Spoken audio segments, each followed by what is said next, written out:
সুবহানাহু ওয়া তাআলার দরবারে অসংখ্য শুকরিয়া যে ঠিক আজকের এই শুক্রবার ইশার নামাজের পরে আমরা একটু তাফসীর শোনার জন্য একটু সময়কে আমরা কোরবানি করি।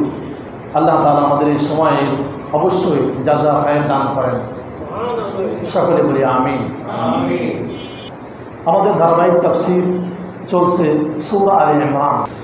আলে ইমরানের সূরার 1 নম্বর থেকে 80 থেকে 84 আয়াত পর্যন্ত ওই সেই নাজরান খ্রিস্টান বাহিনী আল্লাহ নবী সাল্লাল্লাহু আলাইহি সাল্লামের সাথে যেই ঈসা আলাইহিস সালাম সম্পর্কে বিভিন্ন যুক্তি, তাদের যে সমস্ত লজিকগুলা পেশ করতেছিল, আল্লাহ নবী সাল্লাল্লাহু আলাইহি সাল্লাম এক পর্যায়ে তাদের কাছে এই আয়াতগুলো উপস্থাপন করেছিলেন।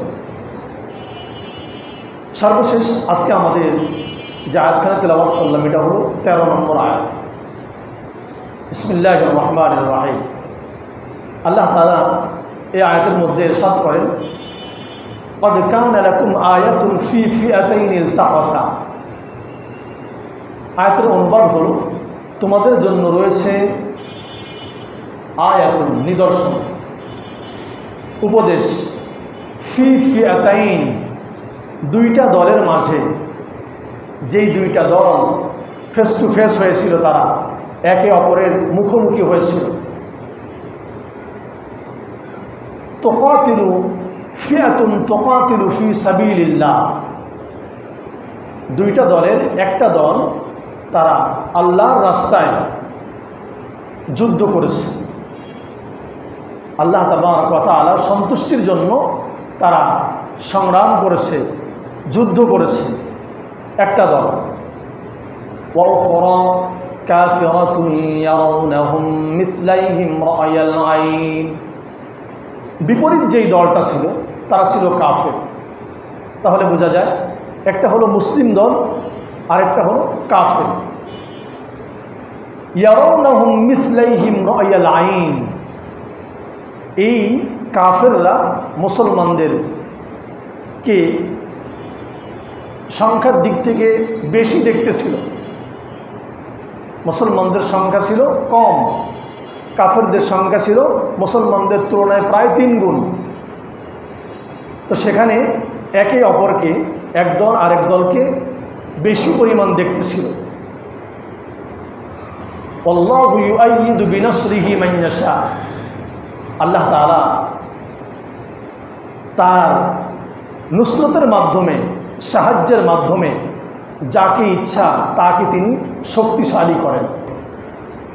ইন্না ফি যালিকা লাইবরাতান লিউলিল আবসার, নিশ্চয় এই আলোচনার ভিতরে, এর ভিতরে ইবরত রয়েছে, উপদেশ চক্ষুষ্মানদের জন্য, যাদের চোখ খোলা, নাক কান খোলা, চোখ মুখ খোলা, যাদের বিবেক যাদের খোলা, বিবেকবানদের জন্য, চক্ষুষ্মানদের জন্য এর ভিতরে রয়েছে অনেক উপদেশ।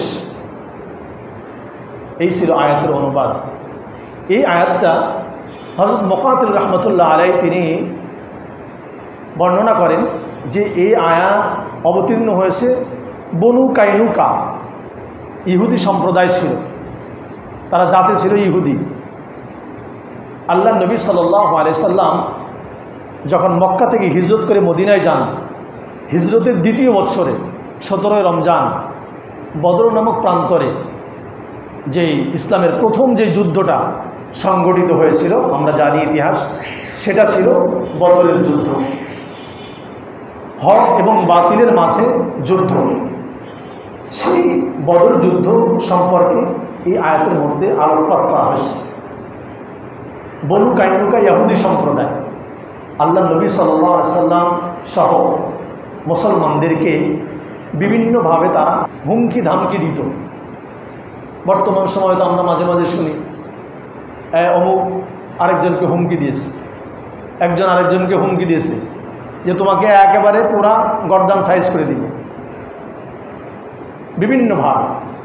অনুরূপভাবে বনু কাইনুকা এই সম্প্রদায় মুসলমানদেরকে বিভিন্নভাবে হুমকি ধামকি দিত। ওই পর্যায়ে আল্লাহ সুবহানাহু ওয়া তাআলা এই আয়াত অবতীর্ণ করে আল্লাহ নবীর মাধ্যমে তাদেরকে বলে দিচ্ছেন যে তোমরা যতই হুমকি দামকি দাও, তোমরা কিন্তু একটু লক্ষ্য করো, বদরের প্রান্তরে দুইটা দল সেখানে উপস্থিত হয়ে সংগ্রামে যুদ্ধে লিপ্ত হয়েছিল, সেখানে মুসলমানদের কিন্তু বিজয় হয়েছে। পক্ষান্তরে মক্কার মুশরিকদেরকে একদম শোচনীয়ভাবে তাদেরকে পরাজিত বা তাদের পরাজয় হয়েছে। সুতরাং এই বদর প্রান্তর এই যুদ্ধ থেকে তোমাদের একটু উপদেশ গ্রহণ করতে হবে।